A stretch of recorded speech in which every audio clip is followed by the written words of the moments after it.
आजच्या व्हिडिओत श्री ज्ञानेश्वरीतील अध्याय 13व्या, 15व्या आणि 16व्या अध्यायात आलेल्या काही पौराणिक कथा आपण श्रवण करणार आहोत.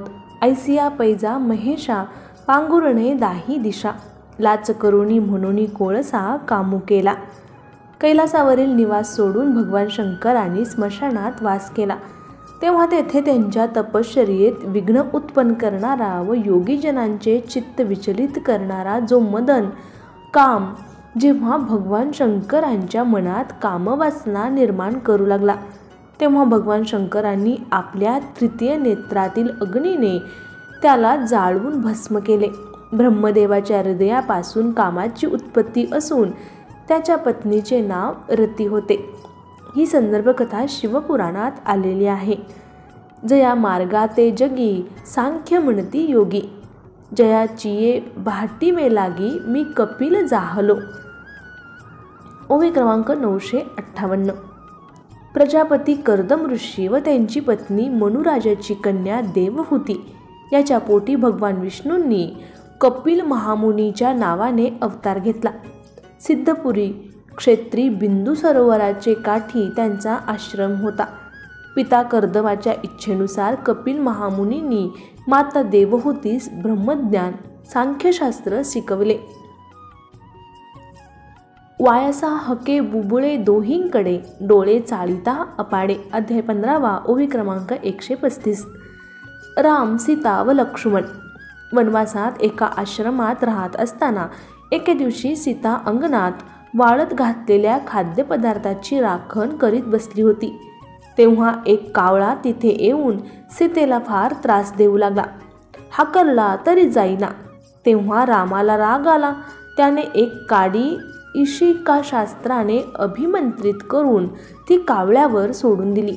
दुर्वासाच्या मागे जसे सुदर्शन चक्र लागले होते तसे हे अस्त्र कावळ्याच्या मागे लागले. हताश झालेला कावळा रामाला शरण आला. प्राणदानाची याचना करू लागला.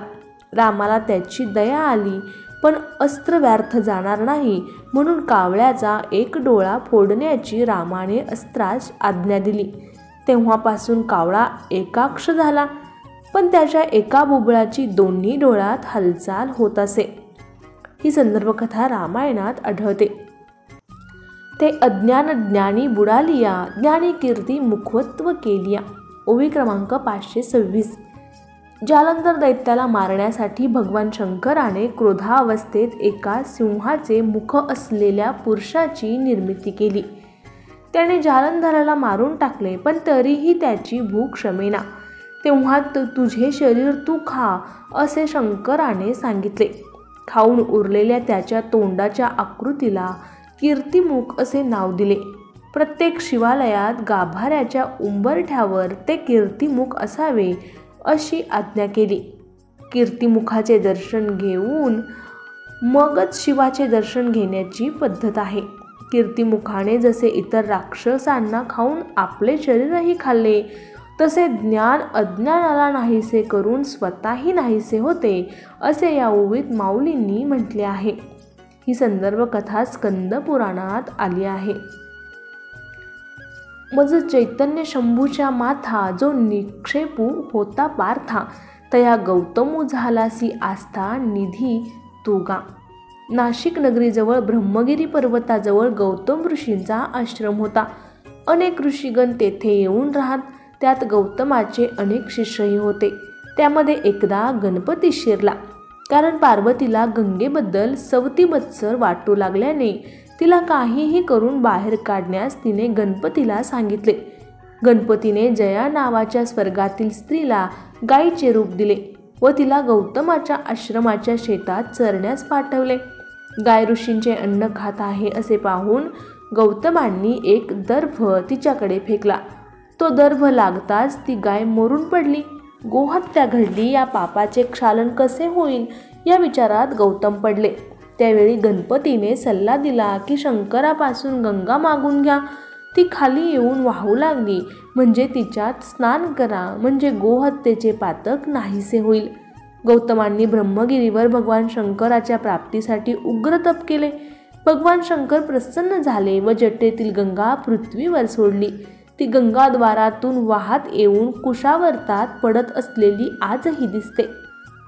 गौतमामुळे गंगा लोकोद्धारासाठी पृथ्वीवर वाहू लागली. तिला गौतमी नाव पडले. अर्जुनाच्या निमित्ताने गीतारूपी भागीरथी गंगा लोकोद्धारासाठी निर्माण झाली असा अभिप्राय माऊलींनी या ओवीत व्यक्त केला आहे. ही संदर्भ कथा मत्स्य पुराणात येते. नाना रंभेचे निरूपे सुखी नुठी नेत्री कंदर्पे अध्याय 16 ओवी क्रमांक 127. घृताची अप्सरेपासून झालेले व्यासपुत्र शुक्राचार्य जन्मताच विरक्त ज्ञानी वैराग्य संपन्न होते. व्यासांनी श्रीमद भगवत शुक्राचार्यांना पठविले. शुक्राचार्यांनी परीक्षित राजाला सांगितले. शुक्राचार्य तप करीत असताना त्यांच्या तपाचरणात व्यत्यय आणण्यासाठी इंद्राने रंभा नावाच्या अप्सरेला त्यांच्याकडे पाठविले. पण रंभेच्या कामोद्दीपक सौंदर्य व नृत्याने शुक्राचार्य मुळीच मोहित झालेले नाहीत.